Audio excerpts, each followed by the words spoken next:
Hello and welcome to the Mindset Coach podcast, the show where coaches and coaches-to-be tune in to learn how to integrate mindset coaching tools and neuroscience-based techniques into their practice and grow and scale a coaching business they love. Each week I'll be sharing easy-to-implement tips, case studies and business strategies that you can use right away to transform your own mindset and the mindset of those you coach. I'm your host, Lara Young, founder of the Mindset Coach Academy, author of 52 Adventures to Change Your Life, award-winning business owner, coach and coach trainer. Tune into this podcast each Friday, free on all the podcasting apps, and click to subscribe so you never miss an episode. And remember, mindset is everything.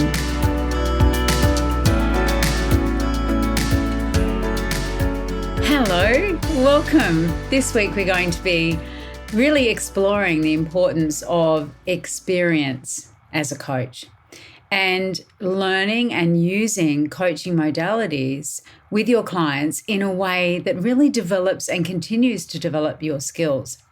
One of the things that I've noticed, we've been doing a bit of research on other coaching programs out in the marketplace. And the interesting thing that I've noticed about these coach certifications is that very few, if any of them, include the level of practice, the level of interaction and live coaching that we do here at the Mindset Coach Academy. And that was really interesting to me. And it also was a bit confusing because coaching is a verb. Coaching is something that we do with clients. And it seems as though a lot of programs rely on theory. They rely on non-interactive, non-live calls, so a lot of recorded materials. And it seems as though people aren't really getting the opportunity to practice with clients, whether that's other students on the program that they're in, or whether it's actually going out and getting live clients and working with them. Because in order to develop your coaching muscles, your coaching ability, you really need to be able to apply coaching tools and techniques to real life situations, to real life clients. Because as we all know, no two clients are the same. And even the way in which you apply a technique that you've learned, a modality that you've learned, is not going to be necessarily applied in exactly the same way to all the clients that you have, because they all come from a different viewpoint, they all have a different mindset, and they also come with a different problem and outcome that they desire. And so I wanted to share with you today something that's very important to me as an educator in terms of helping my students, the coaches who undertake the Mindset Coach Certification Program, to really develop and hone their skills as coaches. So we have very strong emphasis on practice. So for every single modality that I teach and that I share, students will watch a video, a theoretical video on the practice, on the strategy. There will be a case study. There might be some other information that they need to read in preparation for our live calls. Now, on our live calls, there are 2 of those every week, an hour and a half in duration, so 3 hours total.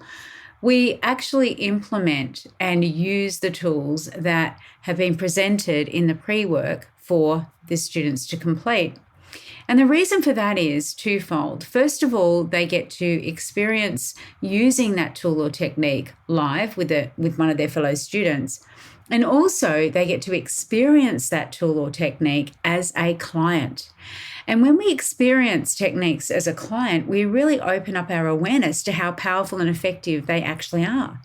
And so as we go through the program, for every single thing that we're learning to implement, whether that is something from the neuro-linguistic programming toolkit, from the hypnotherapy toolkit, from the positive psychology toolkit, from the neuroscience toolkit, from the timeline therapy toolkit, whatever it is, we are always learning theory and then doing live application of that and building up skill and strength to really be able to know and understand the mechanics of processes, know and understand the reactions and interactions that we have when we're using certain tools in various situations.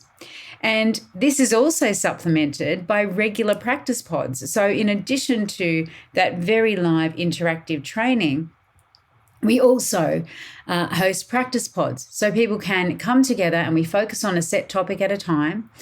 So it might be strategy elicitation or habit development, or it might be one of our goal setting models, for example, or timeline therapy. Every practice pod has a focus area and people come together and, as the name would suggest, they practice, they really start to hone their craft and further hone their craft using that set modality. And the other thing that we do is we have written case studies that are available for students to really understand some of the different ways that tools can be applied. Because all of our tools in our toolkit, as powerful as they are, can be used for different outcomes, for helping our clients to achieve different outcomes. And in fact, we can put together different modalities, different tools and techniques to achieve similar outcomes.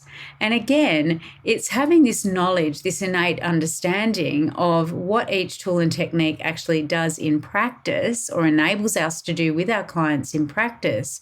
Having that innate understanding increases your ability as a coach to then choose the right modality for the right situation. So to choose the technique that for the client who is in front of you is going to have the most powerful and positive impact. Because there are tools that do similar things and help the client to achieve similar outcomes. But it's really about that decision-making process and knowing which tool to use based on your client's mindset, based on your client's mindset dimensions. So in particular, I guess, their emotional frequency and also their behavioral preferences. So how are they preferring to show up in the world? You will coach, for example, an introvert in a very different way than you would someone who has a more extrovert preference. You would coach someone who has a high preference for seeing the bigger picture than you would for someone who is all about the detail. And so having that flexibility and that understanding of our clients from the outset by using our diagnostic tool, the Mindset Dimensions Report, gives us that insight into even more what is going to be appropriate, the appropriate tool to choose for our clients. We also, through Mindset Dimensions, for example, measure our clients' preferred representation system. So that is how they prefer to perceive the world. Which sense do they use most to engage and gather information? So that could be, for example, auditory, so what they're hearing, visual, what they're seeing. It could be kinesthetic, how they are feeling emotionally. And it's interesting because once we have this information and we put it all together, we are then, again, after we've done that diagnostic work, best able to then feed that into our decision making around, okay, well, I'm going to use a tool for a visual person, for example, which relies on them seeing things, imagining things, visualizing things, because that is their go-to preference. And those things do help within that whole decision-making process. And we tailor the way in which we use our tools and techniques to really align with the client's comfort zone. Now, that may seem strange because, of course, there's a lot of rhetoric online, a lot of memes you see is change happens outside your comfort zone. Well, actually, change begins inside your comfort zone because that's where the choice to change actually happens. And when we work inside our client's comfort zone, so when we play to their strengths in terms of their preferred behaviors, their preferred ways of experiencing the world, then we're meeting our client where they are and we are guiding them, initially guiding them very gently out of that space into awareness of what's possible through all of the amazing techniques that we then use with them to really expand their thinking, their perception, their ideas of what's possible. And so today what I wanted to do was just to share with you an example of a case study that we go through and which focuses on one of our techniques. And it will just help you really to, I guess, have an insight into the sort of things that you can be considering when you're planning out your coaching sessions. Now, I'm hoping, as I say, when you're planning out your coaching sessions, that is something that you actually do. One of the things that I encourage all of the coaches that I train to do is to work to a framework that they know is going to reliably and consistently help them get their clients from where they are to where they want to be. Okay, to help their clients to achieve the outcome. In mindset coaching, we do not wing it when we're coaching our clients. We have a repertoire of tools and techniques, and we know, depending on the outcome we help our clients to achieve, the order in which we use them. And we know the reasons why we do it in the way that we do it. Now, obviously, there's inherent flexibility because we never know what the client is going to bring to the table in terms of the additional content that they're going to put in. And so we are flexible in choosing different things to do at different times. We may overlay in our tasking, for example, we may overlay some more hypnotherapy work, we may overlay some visualization, we may overlay very practical tasks for our clients to do as well. So it works in concert. So it's this holistic approach to coaching. And so in sharing this case study with you, what I hope you'll get from it is that, you know, we have tools and techniques that we do that really lead and feed into other tools and techniques, and that there are different options as you're coaching someone for helping them to get the result that they desire. So today's case study is about Sophie.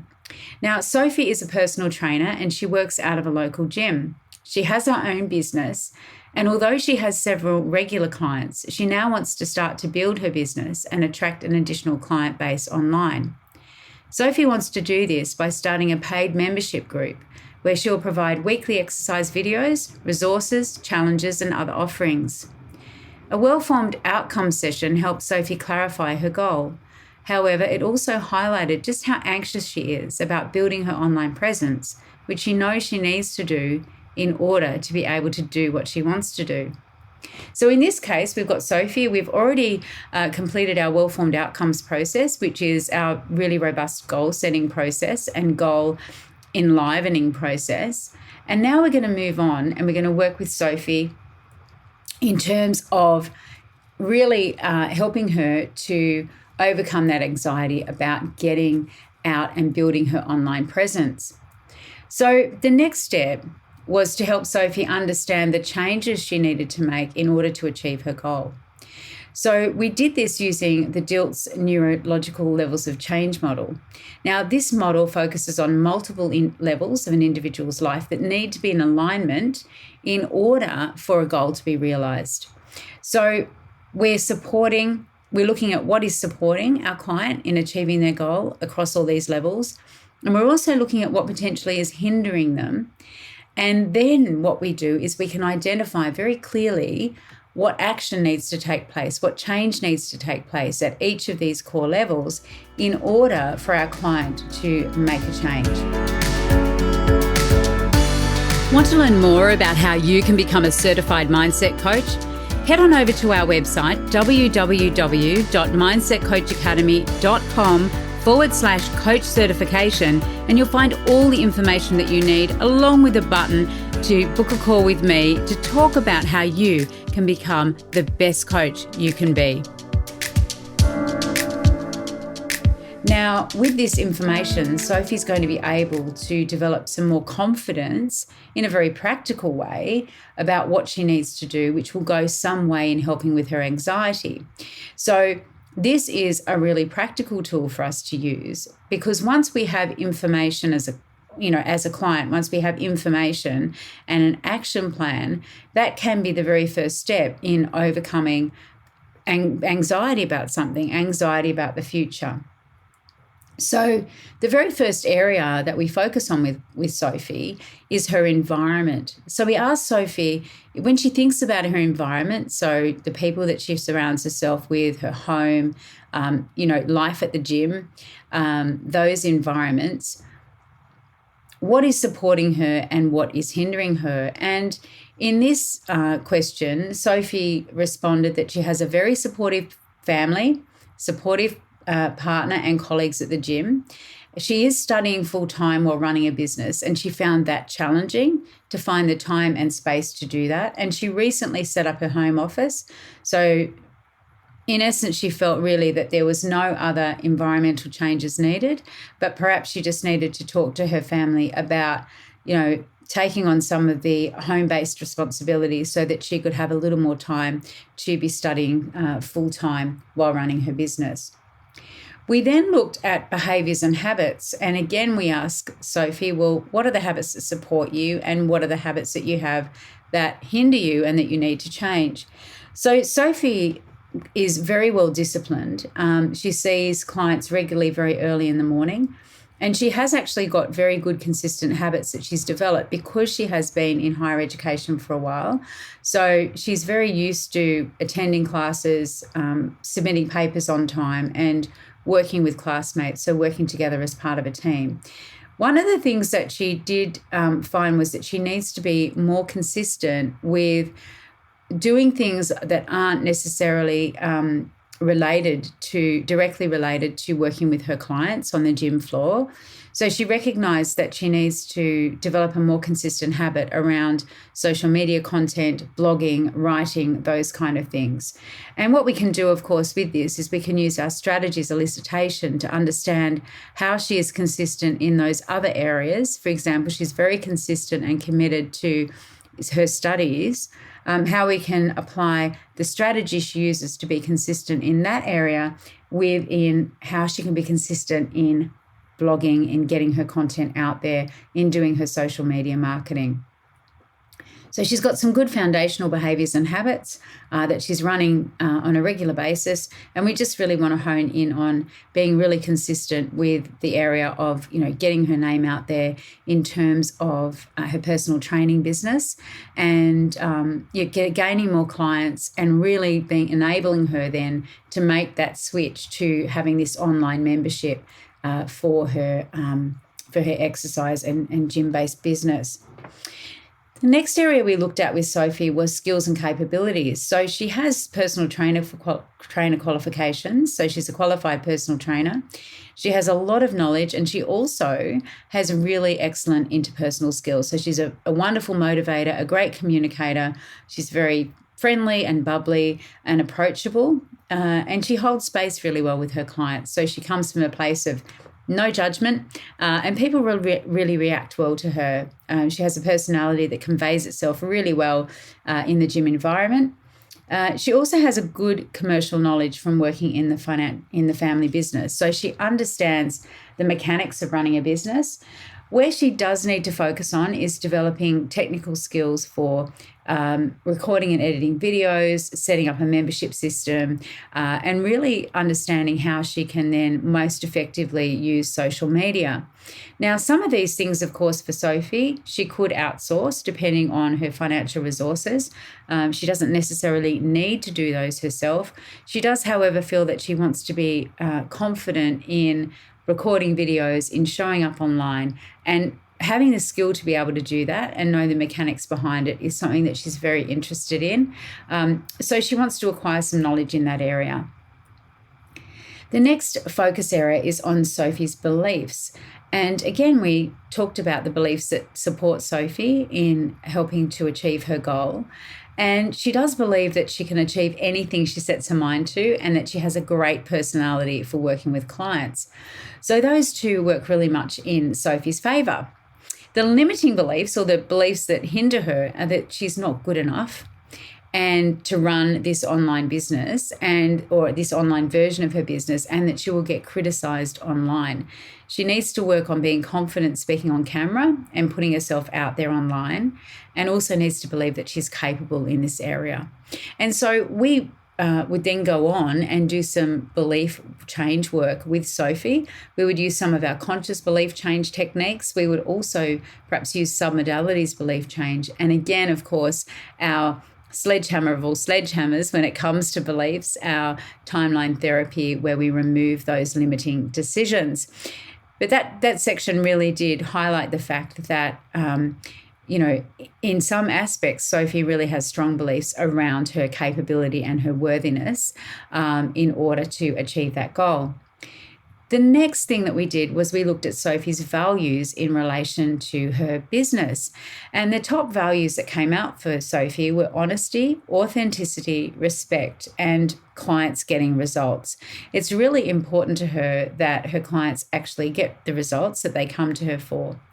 And so we explored with Sophie, what do all those values mean in and of themselves? We did the values interview and had a really hearty discussion about whether or not those values were met in her current business in the gym, and how we could ensure that they were also met then in a membership style site like the one that she was wanting to set up. And again, values interview, values solicitation, it's a whole other process that we focus on.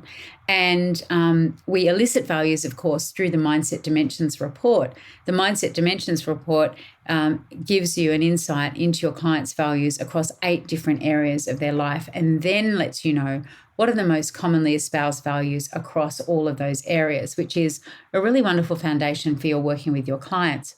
So back to Sophie, we then looked at Sophie's identity, and we looked at who is she, what are all the roles that she plays, and who does she need to be in order to create this successful membership site, to move into this and transition into this extension of the work that she's already doing. And so she believes that she is a motivated, dedicated, energetic, and confident personal trainer, helping her clients to achieve their health goals. And so she ended up with this statement, which is kind of like an affirmation, a bit of a mantra, really. I'm a motivated, dedicated, energetic, and confident personal trainer, helping my clients to reach their health goals. So that's a summary of what came out for Sophie when we did the DILTS model. And then the next steps, well, what happened after that session? Well, Sophie was really excited at the end of the session because she had an aha moment from seeing that she has a lot of great attributes that will support her in achieving her goal. It also highlighted the areas she needed to focus on and why, which was great. So it was a good relief for her just to know, just to be able to pinpoint those areas that she needs to focus on and that she wants to focus on to get this business off the ground. And as a result of that, as a result of seeing all of the qualities that she possesses, all of the skills, the capabilities, the beliefs, values, etc., that she possesses that help her in achieving her business with this goal, it reduced her anxiety because she could see that she actually has a lot of the attributes required already. And it also reduced her anxiety when we were able to say, well, here are the areas that you need to focus on specifically in order to move forward. Now, Sophie was assigned the following tasks to complete before her next coaching session. So in terms of her identity, we had Sophie expand on the list of I am statements that represent the future person that she wants to be, or the person she is becoming in order to run this successful membership. And to actually record those and listen to them morning and night. And she is someone who really loves doing affirmations. So we played into that with Sophie. And we also supplemented it with the Future You meditation and visualization, which is something that I share with my students in the Mindset Coach certification. So that really was also playing to her strength. She's quite a visual person, also playing to her strength of being visual while mixing in the auditory with her affirmations that she would say every morning and evening. Now, being quite visual as well, Sophie had previously created vision boards, and so she created a vision board which was really around the values. So it wasn't a vision board of, images of membership sites and things like that, which ultimately is the outcome that she wants to achieve. Because Sophie's values are so important to her, and we had a great discussion about what each one of those mean, so honesty, authenticity, respect, and clients getting results, Sophie then built a vision board of images that represent the things that she values. And she started with those images that represented those values and then added other things in and made it a full, rich sensory experience that had real meaning for her in terms of her goal of creating this new membership.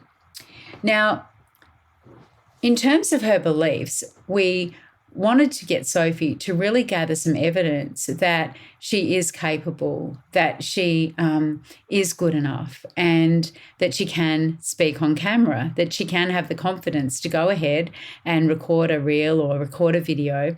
And so we got her to start just practicing those things. So record a video, watch it back, do a Zoom video, and build an increased confidence that way. And we also ask her to start gathering evidence that she is capable.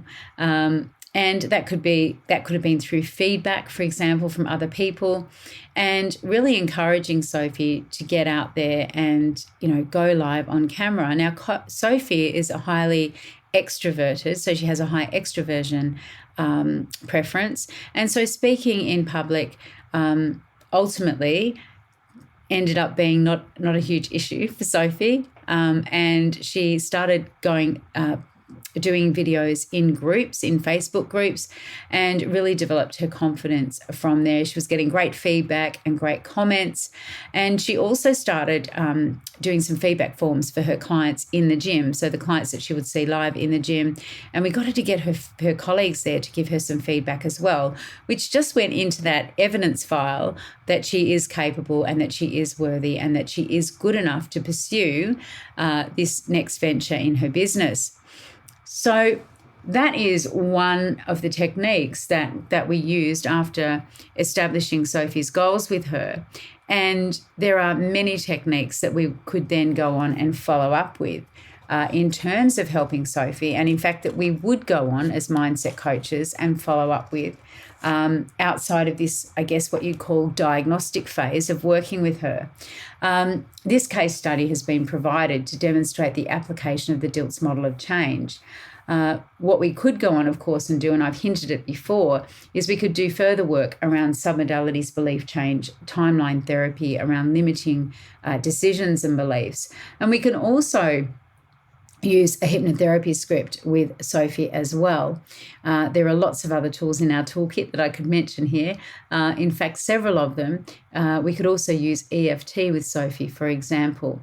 But for this stage, and for the sake of this podcast not running to an hour, that is an intro to the sort of things that we would do with Sophie in that situation. So I'm curious to know what else might you do with Sophie using the tools that you have at your disposal, the modalities and techniques that you've learned as a coach to apply with Sophie in that situation. I hope you've enjoyed our case study today, and I will be bringing you further case studies in the future.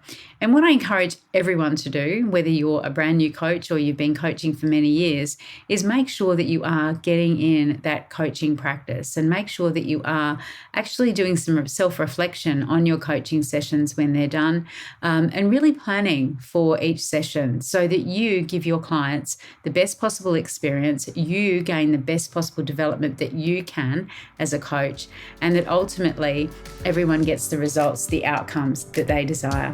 Bye for now.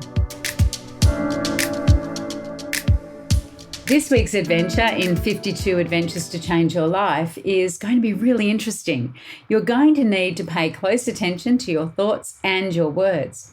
And you may become slightly uncomfortable during the process because this week's challenge is to stop complaining for a whole week. That's right, no focusing on or talking about what's not right. No moaning, no talking about what you shoulda, coulda, woulda happened, if only X had occurred instead of Y. This week, you'll be catching yourself in the act and noting down every time you go to take breath with the intention to complain about anything. And you'll stop yourself right there and choose to think and say something positive instead. Pay attention to what happens, to the way you feel, and notice how you experience situations, relationships, and events in your life differently as a result. Ready? No complaining for a week. Let's go.